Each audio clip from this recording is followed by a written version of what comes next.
Heyers, welcome to the ZedKraze show for tonight. The 22nd of December 2017. We're nearly at the end of 2017, and of course we're just before Christmas.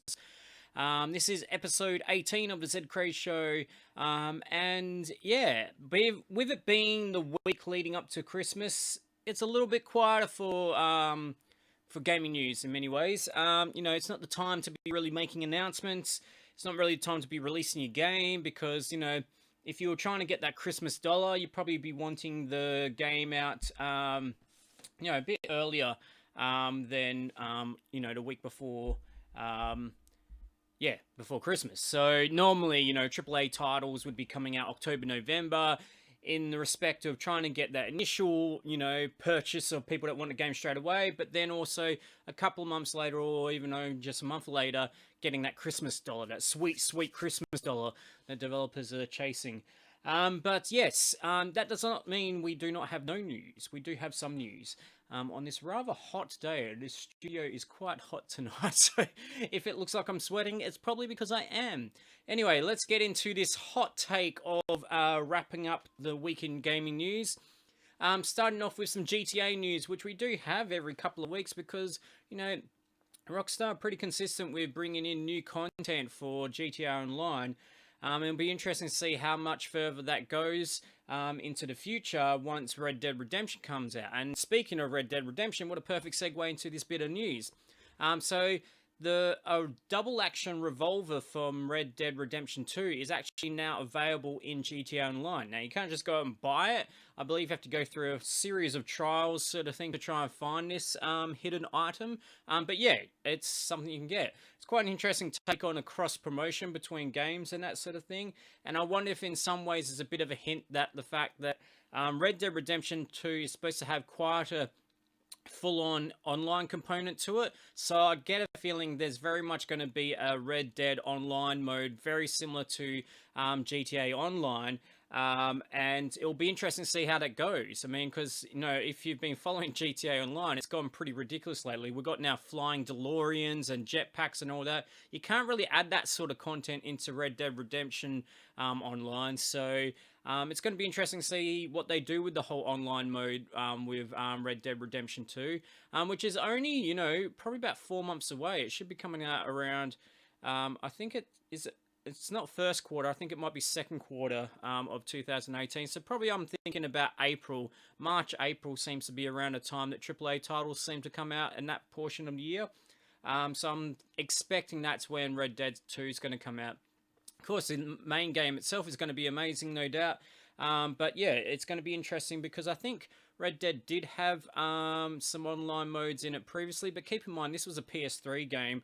We're now in PS4 era, and where obviously GTA Online's really taken off. So it's going to be interesting how they take it. Hopefully, it's not going to be the massive cash grab that GTA Online somewhat become in that. But at the same time, you can't fault Rockstar for continually giving free updates, even though you probably can't access much of that content because you can't afford it, in-game. Anyway, moving on. Obsidian, speaking of microtransactions, if you don't know who Obsidian are, they're behind South Park, the Stick of Truth, not the new game, but the first game. And also some classic RPGs, including Fallout New Vegas, I believe, and a bunch of other RPGs. Anyway, they're currently working on an unannounced new RPG, which I think is supposed to be their biggest one ever. And I think they're working with some original developers of the original Fallout games. They've announced that this new RPG that's coming up will not have any microtransactions at all. And it's interesting, we're now in the sort of world where developers have to come out and say, hey, we're not EA, hey, we're not going to have a whole bunch of microtransactions, hey, we're not Cloud Imperium Games, we're not going to sell you a bunch of concept JPEGs of ships for hundreds of dollars before the game's even finished. No, it's just going to be a game. You pay for it and you get all the content. It's as simple as that. So good to see Obsidian keeping those old school values. I'm interested to see what this new game's going to be. If it's kind of like a spiritual successor to the original Fallout games, it could be quite interesting. Of course, they don't have the license necessarily for it, but yeah, I mean, well, maybe it is. I don't know. Because I don't know if it's been confirmed that it's not a Fallout game. Because as I said, they did make Fallout New Vegas. So who knows? We'll have to see. But yeah, I'll definitely keep an eye out for that, and definitely because there's no microtransactions. Dragon Quest Builders, which is a game I've actually tried out um, on PS4, I think it is. There's a free demo, and yeah, it was quite good. It's like Minecraft, but in some ways a bit more interesting. It's like anime style, Dragon Quest themed, obviously. But yeah, it has kind of like quests to do and stuff. Which makes sense because it's Dragon Quest Builders. There's quests and there's building, and I'm guessing there's dragons in it. Anyway, it's a cool looking little game. I just felt when I played the demo, it's like, oh, you'd have to sink a lot of hours into this to get somewhere. Anyway, the good news, we already knew it was coming to Switch, but a launch date for the Switch version has come out.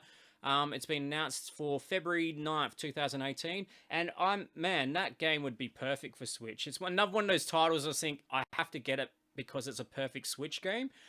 So I'm going to have to keep an eye on the price on that one. If it's a reasonable price, I may even consider it because I feel like that's more interesting to me than Minecraft at this point. Because I've played a lot of Minecraft. I've seen so much Minecraft, but Dragon Quest Builders kind of takes a formula and takes it a further direction. Now, back to PS3 era games. We mentioned earlier on about Red Dead Redemption. Well, a game that came out on PS3 was called Catherine. I don't think it got quite the, I don't know, reception it probably deserved. It had quite adult content about a guy that was potentially cheating on his girlfriend or something like that. And yeah, it had this real serious anime, well, not fully serious. Actually, it's quite a bit of comedy in a way. But yeah, it's a pretty adult sort of game in many ways. But inside that adult sort of conversation with, you know, anime cutscenes and all that sort of thing, that felt very reminiscent of Cowboy Bebop and those sort of classic Watanabe sort of animes.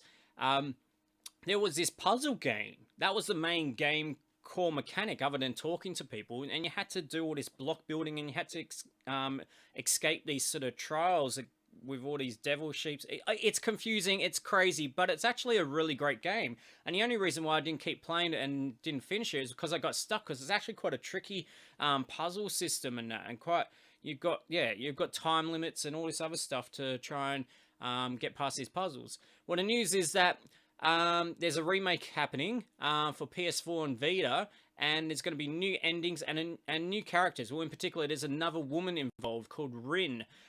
So instead of 2, you're now dealing with 3. So I wonder if that's actually going to lure me back into the game, actually, and try and complete the game, because I found it really interesting. I think the storyline was really cool, the visuals really cool, and the puzzle bit was really cool. So yeah, if they have it, I think I read something about there being maybe new difficulties levels or something like that. So hopefully they don't mean like there's like super hard game plus mode. I'm hoping that there's a super easy mode, so you can kind of more just focus on the narrative and the puzzles you just kind of do to move by and that. But yeah, really cool and underrated game. So it's good to see that's making a comeback. And I'm going to guess it's a cross-buy, seeing it's on PS4 and Vita. So no news on when that's coming out yet, but it is coming. Now, a game that is very much coming soon and is kind of out a little bit now is Sky. Now, if you don't know what Sky is, it's the new game by the makers of Journey and Flower, which is that game company. They first announced this at an Apple conference, of all places. I think it was the launch for the new iPhones a few months ago, which was a complete out-of-nowhere curveball surprise. You'd expect the next game by that game company, which we've been waiting for years for, would have got announced at E3 or the Game Awards or something else.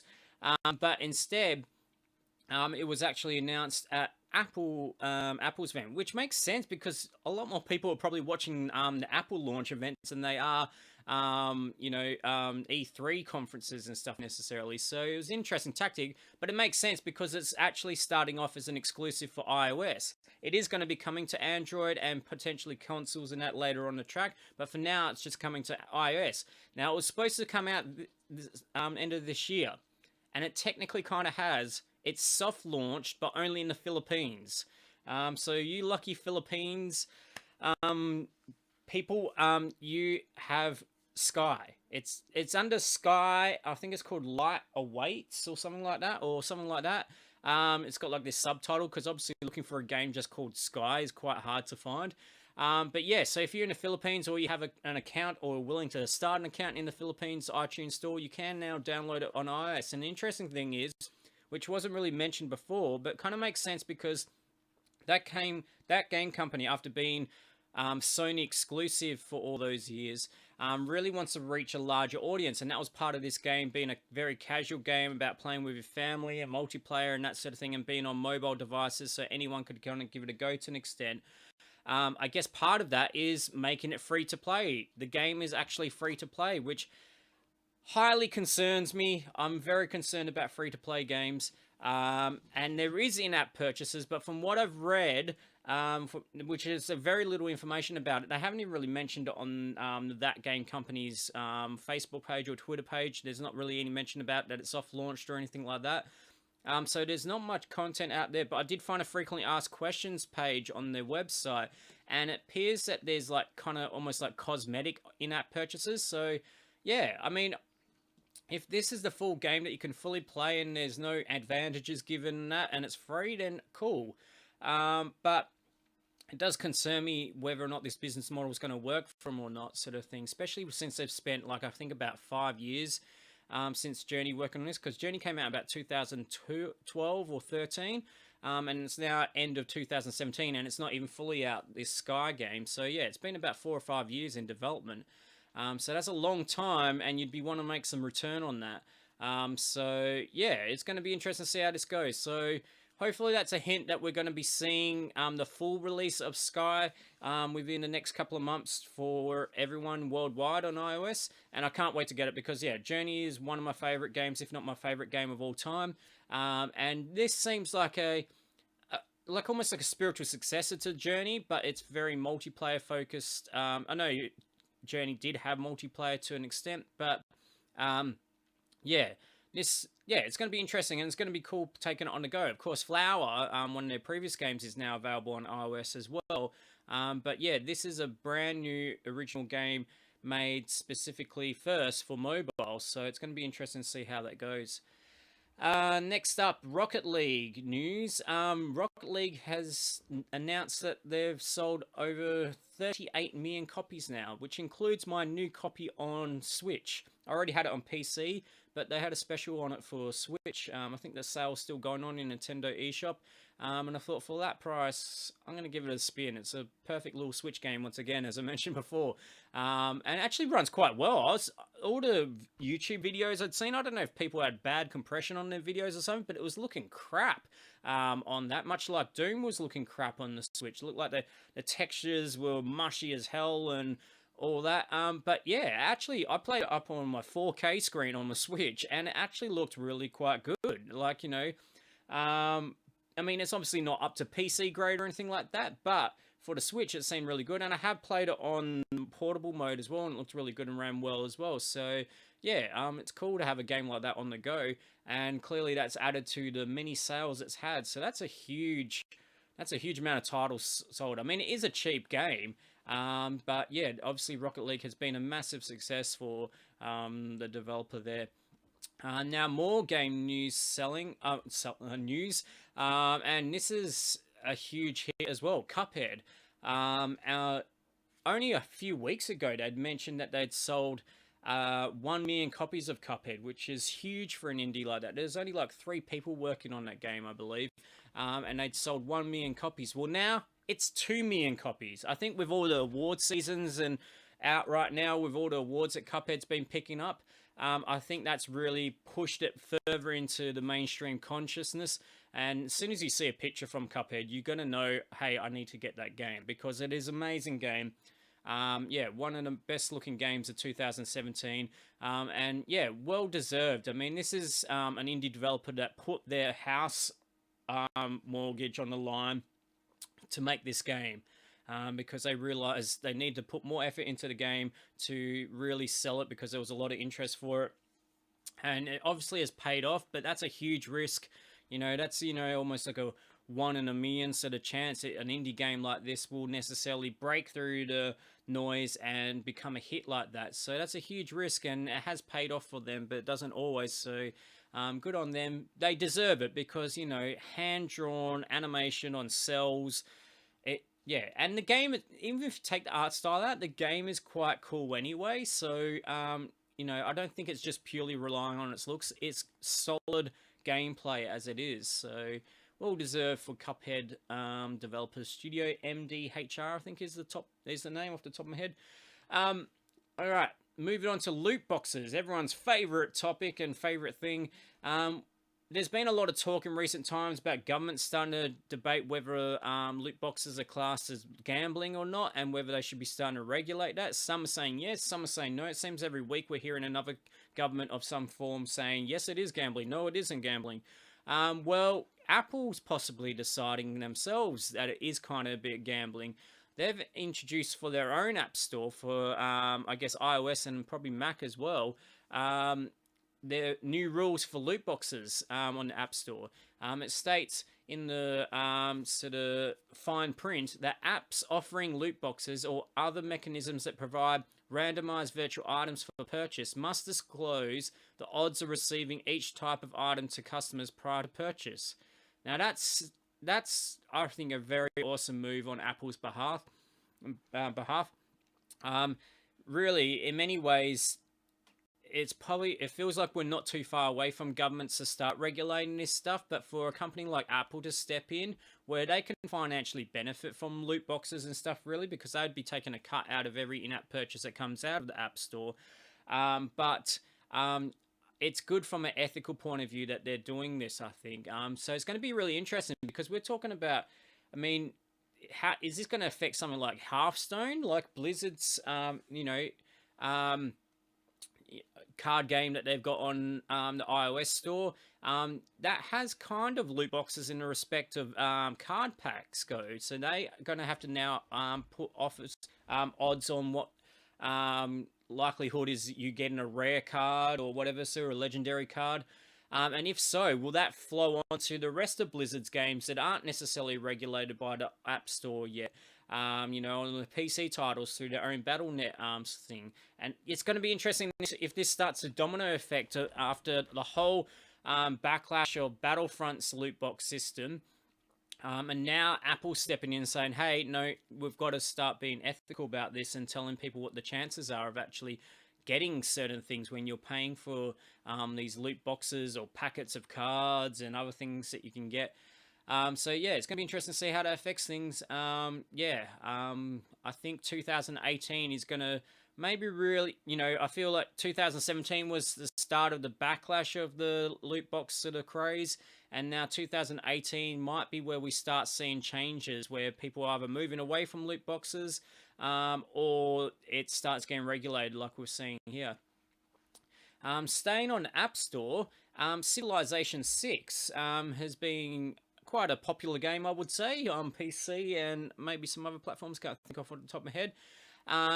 But yeah, it's actually now on iPad of all places. Who would have thought that would have made the jump so soon to iPad? I don't believe there's been a full game of Civilization before. There has been some Civilization games on iOS before, but they haven't been like, I think, a full Civilization game. This is the full Civilization 6 game on iPad. It's not on iPhone, unfortunately, but maybe they'll find a way to get the UI right and expand that to iPhone later down the track.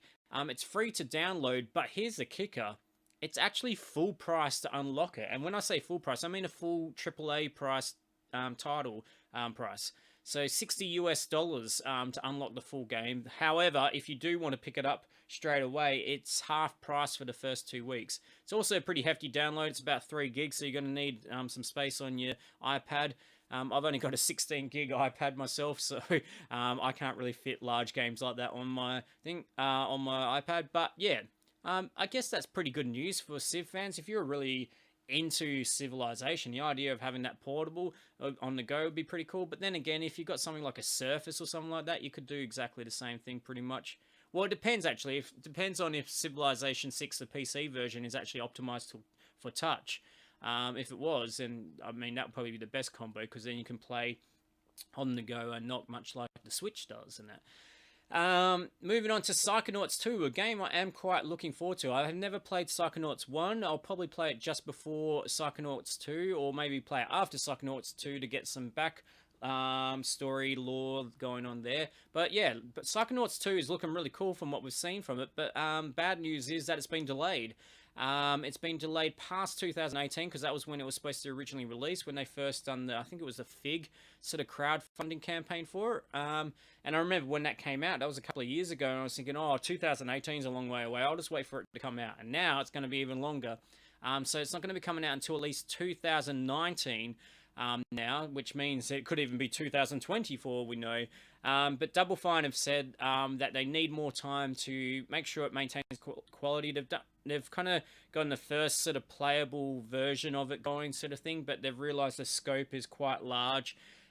So they really want to make sure they keep it premium, because this is going to be really quite a standout title for them. You know, I believe Psychonauts, the original game, was the first ever game for Double Fine studio. Like, this is the studio that Tim Schafer from Lucasfilm fame, Day of the Tentacle, Full Throttle and all that, Secret of Monkey Island, that's when he started his studio. I believe Psychonauts was the first game that they made. So to be making a sequel, they want to get this right, because one, they'll need it to pay off, you know, it needs to, because they're putting quite a few years of development into this. But yeah, it's looking really cool. So yeah, I think, yeah, I'm looking forward to it coming out. But unfortunately, yeah, we're going to be waiting at least another year now for it. Moving on to Stardew Valley, which we do seem to get occasional news of. And I say occasional because most of it comes out as a single tweet from the developer Concerned Ape once every month or two. Well, Concerned Ape has headed to the Twitters and let us know that there's a new content coming in a new update. He has kind of teased that a bit in recent times, but he's actually specifically listed what some of that content will be. And I believe that will be coming in the early new year, possibly along with the multiplayer update. So some of that content will include a new town event in winter, new type of collection that you can start in your first winter, signs, you can display any item on. So I guess in your sort of veggie gardens and that, you can put like a tomato sign, so you can easily maybe just distinguish what each plant is, which I think is a great idea, because I remember I haven't played really Stardew Valley for quite a while now, but I'm hoping to get back into it now that I got it on Switch, and also the multiplayer updates coming to PC very soon. Yeah, I remember, like, yeah, kind of losing track of what was what sort of thing, so I think signs will be very helpful.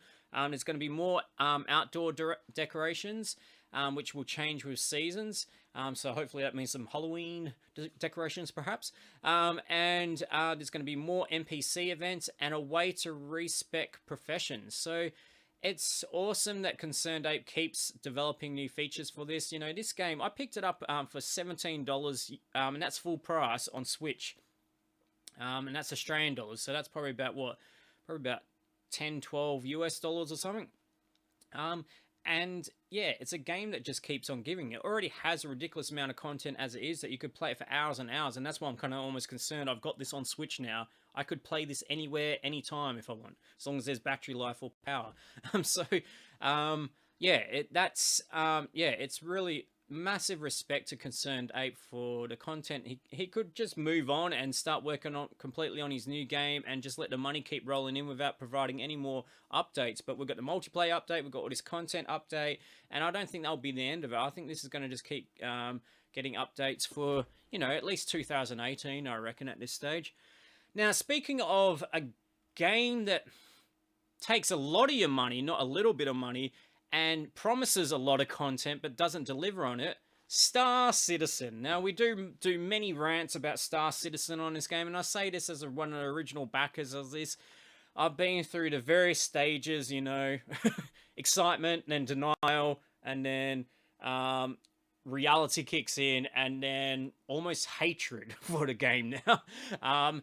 The well, this week was supposed to be the big week for Star Citizen in many ways, because we were finally going to see some Squadron 42 content, which is a single player component of it, which is interesting because they're currently getting sued about that, because Crytek, the original game engine creators, are claiming basically that Squadron 42 is a separate game, and they could be right, because I actually just found an article which was quoting Cloud Imperium Games, which, because I think it was January 2016, February 2016, they actually announced that they were separating Star Citizen, the MMO, from Squadron 42, so they had like separate websites, and you could pay for them individually, or you could buy them as a bundle, but they were kind of very much presenting them as separate games, and they even said, we are splitting it into a separate sort of game. I can't remember the exact quote, but it was something along the lines that literally said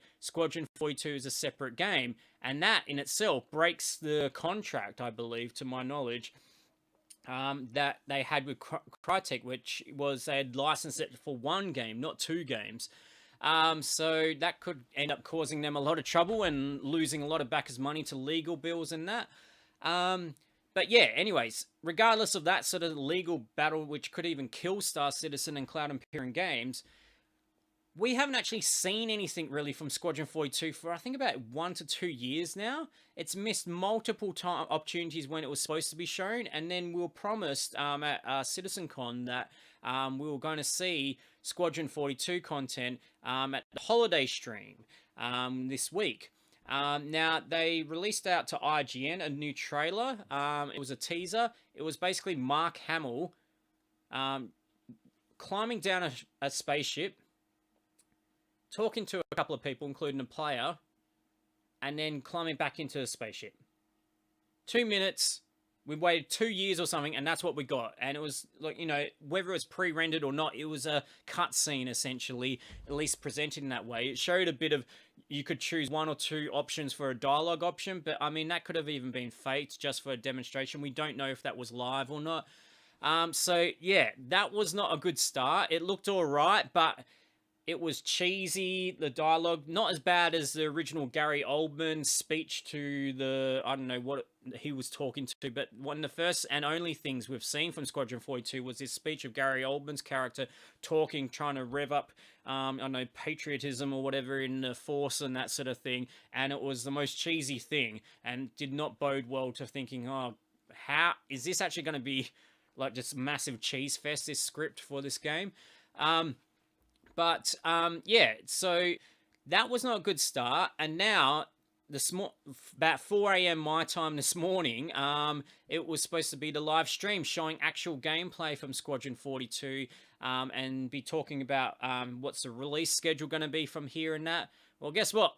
They've delayed it. In classics Cloud Imperium Games style, they've delayed it 24 hours. So I was hoping to report on this episode of the ZedKraze show what was actually shown, and whether it makes up for all the mismanagement in recent times, recent years, of this game. But I can't tell you anything about it, because it's not going to be shown until about 4 a.m. tomorrow now. So I will report back on that on next episode of ZedKraze show. Of course, that will be a week delayed news. You've probably already heard about it by then.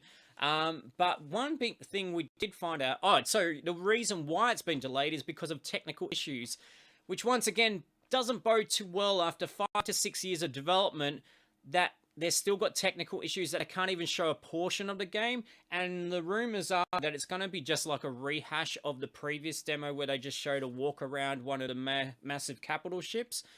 So if it's only that and we don't see any sort of fighting and actual, like, what we really need to see is a full mission from start to finish. You know, you start off in a ship, you go do this, and then you go fly around, you have to beat it, and it has to be good dialogue going on. We need to see one mission to really put any faith in this game at this point, and we also need a release date.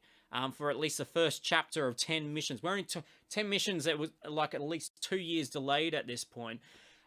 So yeah, so that's why we're waiting another 24 hours. There's more technical issues, and who knows, it might happen again overnight. And they only gave, I think, about half an hour notice, and I saw people complain and say, I took off work for this and all that. So, hey, hot tip, don't take off work for Star Citizen, because if we've learnt anything, release dates don't mean anything. But to give you a hint of where we're at with Star Citizen, it's now leaked that the sort of most invested players who get a special treatment thing going on, which it shouldn't be the case, but have received an email that you can now buy, wait for it, space tanks. That's right. We're not just selling you ships, some of which still haven't been built, even though they were sold back in like 2013. We're not just selling you now land parcels of virtual land for mechanics in the game that do not exist yet. We're now going to sell you tanks in a spaceship game. That's right, tanks. Tanks. Space tanks. And when I say space tanks, I don't mean they're floating around in space, but that it's getting so ridiculous, it's almost what you'd expect at this point. Tanks. For a game that's supposed to be a space flight simulator, we've now got ground vehicle combat going on. That's how ridiculous the scope is getting, and how obvious the desperation for cash is getting. It almost feels like about a month or two ago, CIG must have got a whiff of that they were going to get sued by Crytek, and that they panicked, as if they weren't already, because they're probably starting to run out of cash for the development cycle, because they've got like 400 plus staff working on this game 24/7, multiple studios around the world, and the crowdfunding is going downward, and people are getting refunds and that, so the burn rate of their cash flow must be massive at this point, and who knows how much longer that's going to last. But when the Crytek suing came along, not only would they need money for legal bills, if they lose, it could have the potential to kill them, because, you know, from what I've read, the lawyers for Crytek, I believe, are the same lawyers who took on Oculus Rift, or Oculus and Facebook in the ZeniMax case, and those lawyers got $500 million, $500 million for that case out of Facebook and Oculus. Star Citizen's overall funding so far in crowdfunding, as impressive as it is $170 million. And most of that's probably gone already on development costs. So, can you imagine, even like if it was like a fifth of what Oculus and that had to pay up, $100 million, that would just kill it. So, with that in mind, I feel like they've gone into desperation mode and go, what else can we sell? What else can we throw at the people that just keep throwing that money, all our whales and that sort of thing? And they just said, oh, let's just sell land. We've got all these blank moons that we spent 2 or 3 years making procedurally generated, and they're just boring moons and that sort of thing, even though we're supposed to be making like 100 different galaxies somehow at some point. We've got a couple of moons, and they're blank, and they've got generic-looking cities that are just repeated over and over to make it look really large. Let's just sell blank parcels of land that do nothing at this point and won't do anything for years to come, and ask people $50 to $100 for it. And then they thought, oh, and we can also, there's World of Tanks, they sell tanks, let's sell tanks as well, why not? It's another vehicle we can sell, another picture we can sell. It's ridiculous. And when the space tanks got announced, I think people were just going, what the hell is going on? If the land sales didn't even get you a bit going, that doesn't seem right for a space sim. Space tanks, man. Space tanks. Anyway, so as I said, next episode we will report back on what the deal is with Star Citizen Squadron 42, the single-player Wing Commander-like separate game. And yeah, see if we've actually seen some real gameplay, and if we've got a real release schedule going forward or not. And also, will we find out if we're even going to get 3.0 Alpha Star Citizen update yet? Or is it going to be a whole year with not one major update to Star Citizen? We'll report back on all of that next episode. Now, something that is out, and it was out in less time than that whole year that Star Citizen hasn't released one update. I'm talking about PlayerUnknown's Battlegrounds. Yes, the PC 1.0 version is out now, and yes, I'm sure it's still buggy and stuff, but hey, it's damn playable, and it's damn fun, and it's definitely one of my favorite games of the year, for sure. And, of course, 1.0 does include some new features, which have been on a test servers already, and we did test them out ourselves. With the ZedKraze stream, I think it was, a week or two ago we tried that out. So the 1.0 version includes the new desert map, Miramar. It also includes the replays, which are really cool to watch, actually. It's good to see how people have gone new, and it's also a good way to kind of pick out whether someone's cheating or not. And there's a whole bunch of other new features. Of course, there's a vaulting and climbing that was introduced recently as well. So finally, PC 1.0 is out, but it's, there's still development to go. There's that snow map that's still probably going to not come out until next year and so forth. But hey, it's a fully playable game, and it's definitely been one of my favorite games of the year. So good news for PlayerUnknown's Battlegrounds fans, and it'll be interesting to see what 2018 brings for that. And guess what? They're not asking you for more money, other than probably loot boxes that will probably get introduced. But they're for cosmetic features. They're not pay to win, which I'm starting to get concerned that Star Citizen is more and more getting pay to win as we go along. Anyway, so that's it for tonight's ZedKraze show. Hope you enjoyed it. What have we got coming up in the ZedKraze stream? It may be the holiday season, it might be Christmas, but it doesn't mean we stop streaming.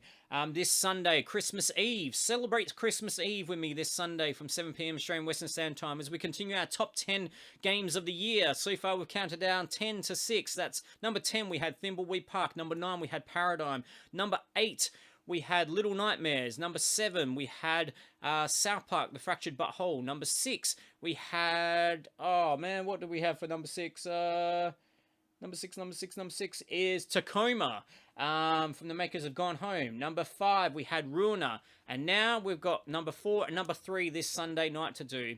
And then, of course, our final top 2 games of the year, which I keep swapping back and forth, so they might as well both be number 1s in many ways, will be happening on Wednesday, the 27th of December 2017, from 7 PM Australian Western Standard Time. And that will announce, my best games of the year.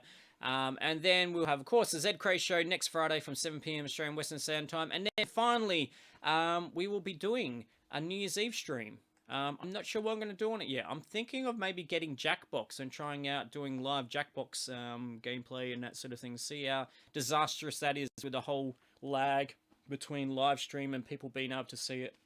Anyway, we'll work out those technical difficulties later on if we do that. So yeah, plenty of cool stuff coming up on the ZedKraze stream this week. Of course, follow all the socials up there if you are interested in getting notifications on when I'm doing stuff. And also, I often mention about when there's free games out there on various storefronts and that sort of thing. So it's worth following me on Twitter or Facebook, or of course Twitch, or subscribing on YouTube if you are watching on the archive version on YouTube. That's it for tonight's show. I hope you enjoyed it. Until next time, check you.